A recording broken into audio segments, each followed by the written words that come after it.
नमस्कार मंडळी, माझ्या रंगीता किचनमध्ये तुमचं खूप खूप स्वागत आहे. तर आता अधिक मास चालू आहे. तर अधिक मासानिमित्त आज आपण बनवणार आहोत धोंडे जेवण आहे आमच्याकडे. तर त्यामध्ये आता मी फक्त धोंडे बनवतानाच तुम्हाला दाखवते, बाकीचं जर सगळं दाखवलं तर आपला व्हिडिओ खूप मोठा होईल. तर आपण आता सुरू करूया. तर आपण साहित्य बघूया. एक मोठी वाटी चणा डाळ मी इथं एक अर्धा तास भिजत ठेवली होती, कारण डाळ भिजून घेतली ना तर पटकन शिजते. आणि हे 500 ग्राम कणिक आहे, गव्हाचं पीठ. ज्या वाटीने मी डाळ घेतली त्याच वाटीने 1 वाटी गूळ घेतलेला आहे. आणि हे ओलं खोबरं थोडंसं बारीक खिसून घेतलेलं आहे. विलायची पूड आणि थोडीशी सुंठ पावडर. तर आपण आता कुकर लावून घेऊया. आता कुकर लावू. आणि आता ज्या काय वाटीने 1 वाटी डाळ आहे ना, तर 1.5 वाटी पाणी घालायचं आणि मध्यम गॅसवरती 3 शिट्या काढायच्या. कारण जास्त पाणी घातलं, मोठा गॅस केला ना तर पाणी बाहेर यायची शक्यता असते. आता आपण ह्याला कमी गॅसवरती 3 शिट्या काढून घेऊ.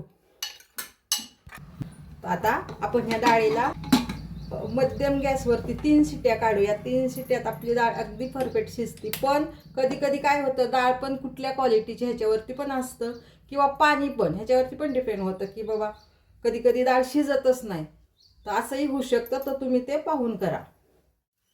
आता हे पीठ मी चाळून घेतलंय. पीठ नेहमी चाळूनच वापरायचं. पीठ आपलं हलकं होतं आणि त्याच्यामध्ये जर काही कचरा काडी असेल तर ते निघून जातं. आपण ह्याच्यात आता घालूया अगदी अर्धा चमचा मीठ आणि हे पीठ मळून घेऊया.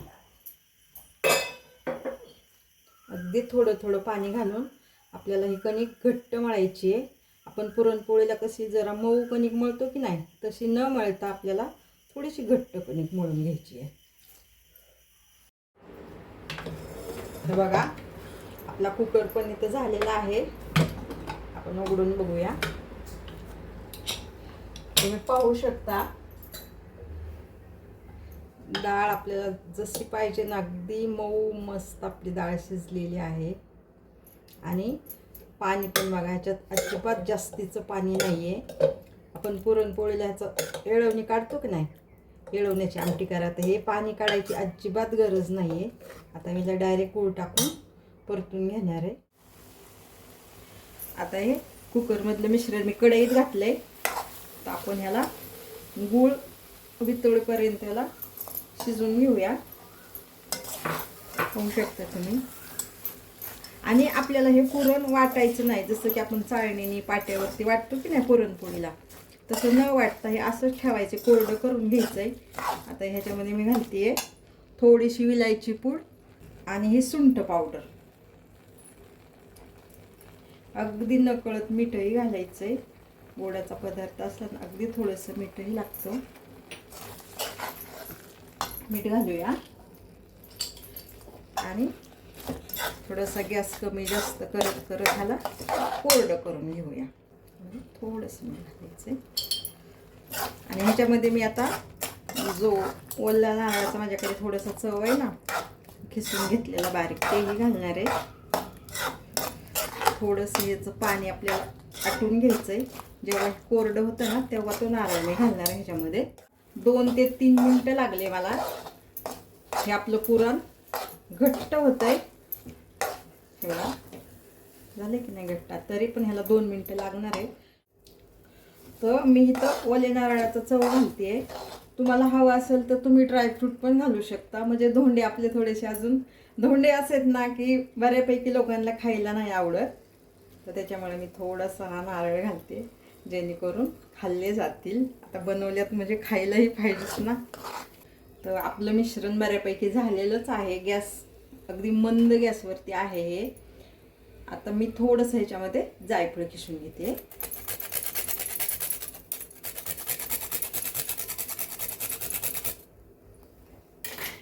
आणि आता गॅस करूया बंद आणि हे मिश्रण आपण थंड करून घेऊया. तर बघा, आपलं हे पुरण पण बऱ्यापैकी थंड पण झाले आणि जसं पाहिजे ना तसं झालेलं आहे. आणि आपलं हे पीठही बघा व्यवस्थित भिजलेलं आहे. आता आपण येऊया मेन पार्टकडे. सुरू करूया धोंडे बनवायला. तर मी काय करणार आहे, आता ह्याची नाही अशी चपाती लाटून घेते आणि म्हणजे एका आकाराच्या आपल्याला त्या लाट्या काढता येतील. थोडंसं ह्याला पीठ लावायचं आणि ही पातळ आपल्याला ह्याची चपाती लाटून घ्यायची आहे. हे बघा अशी, बघा अशी एवढी चपाती मी लाटून घेतली. आता आपण ह्याचे गोल गोल लाट्या काढूया.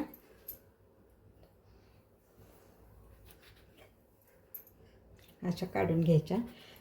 आपण अशी लाटी लाटली ना थोडी जाड किंवा पातळ होण्याची शक्यता असते, म्हणून तुम्ही कुठल्याही अशा आकाराच्या वाटेने काढा, अशा कुठल्याही भांड्याने अशा गोल लाट्या काढून घ्यायच्या, म्हणजे व्यवस्थित अगदी एका आकारात सगळ्या येतात.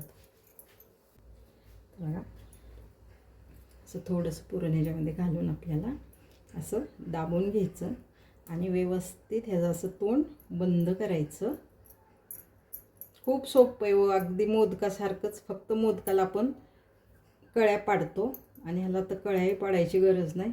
असं तोंड फक्त व्यवस्थित ह्याचं चिमटून घ्यायचं आणि दाबून घ्यायचं. हे बघा असेच आपण सगळे धोंडे बनवून घेऊया. तर हे बघा आपले धोंडे सगळे बनवून झालेले आहेत. आणि हा शेवटचा मी बाकीचं थोडंसं मिश्रण ठेवलं आहे, मी ते थोडेसे तळून घेणार आहे. कुणाला कसे आवडतात, कुणाला कसे आवडतात. आणि आमच्याकडे एक पद्धत आहे, एका धोंड्यामध्ये मीठ घालायचं आणि तो मिठाचा धोंडा जो जावई पाहुणे आहे त्यांच्या ताट्यात वाढायचा. आपण नाही वाढायचं, जे मेहुणी असते की नाही बहीण मुलीची, आपल्याकडे जेवायला आता मुलगी जावई येणार आहेत आणि मुलगी जावई आपल्या जेवायला का बोलवतात, त्यांना लक्ष्मीनारायण असं म्हटलं जातं. आपण लग्नामध्ये जेव्हा मुलीचं कन्यादान करतो तेव्हा आपली मुलगी त्यांना दान केलेली असते, आपण ते विष्णूंना दान केलेली असते. आपण म्हणतो की नाही काय लक्ष्मीनारायणसारखा जोडा, म्हणून ते लक्ष्मीनारायणच आपल्याकडे जेवायला येत असतात. आणि मेहुणी मस्करीचा भाग म्हणून तो मिठाचा धोंडा त्या दाजींच्या ताटात वाढत असते. मी काय तसं करणार नाही आहे, तो एक त्यांचा मस्करीचा भाग असतो. आपले बघा सगळे धोंडे बनवून झालेले आहेत. माझ्याकडे हे केळीचं पान आहे म्हणून मी ह्याच्यात ठेवलं आहे. तुमच्याकडे नसेल तर ह्या भांड्याला तुम्ही व्यवस्थित तेल किंवा तूप लावा आणि एक 12 ते 13 मिनटं आपल्याला हे उकडून घ्यायच्यात. तर मी आता इथं एक भांडं ठेवले, कढई ठेवलेली आहे आणि त्याच्यामध्ये एक स्टँड ठेवायचं आणि हे उकडून घेते. तर बघा आपले धोंडे व्यवस्थित स्टीम देऊन झालेले आहेत. मी ना इथं थोडंसं ना गुलाबाच्या पाकळ्या लावल्या होत्या, थोडंसं दिसायला व्यवस्थित दिसतं. हे बाजूला ठेवते आणि हे थोडेसे मी बनवून घेतल्यात, तर मी आता हे तळून घेणार आहे. आपले निम्मे धोंडे मी स्टीम देऊन घेतलेले आहेत. आता आपण हे राहिलेले तळून घेऊया. हाताला असं थोडंसं जपून तळायचं, नाही तर काय करायचं असं झाल्यावरती ठेवून आता याच्यामध्ये टिप करायचं. असे 2-2, 3-3 करून आपण हे लालसर रंगावरती तळून घेऊया. आता बघा असा रंग याचा छान लालसर झालाय की नाही, असे छान आपण सगळे धोंडे तळून घेऊ. आपले धोंडे हे स्टीम देऊन घेतलेले धोंडे आणि हे मी तेलात तळून घेतलेले धोंडे आपले बनवून झालेच, पण बाकीचा मी सगळा स्वयंपाक बनवून घेतलेला आहे. पुरी, भजी, आंबरस, सुक्का बटाटा आणि मसाला भात. तर असं आज आमच्याकडे धोंडे जेवण आहे. तुम्ही पण या जेवायला. व्हिडिओ आवडला असेल तर लाईक करा, चॅनलवरती नवीन असाल तर सबस्क्राईब करा आणि हा व्हिडिओ जास्तीत जास्त लोकांपर्यंत शेअर करा. धन्यवाद.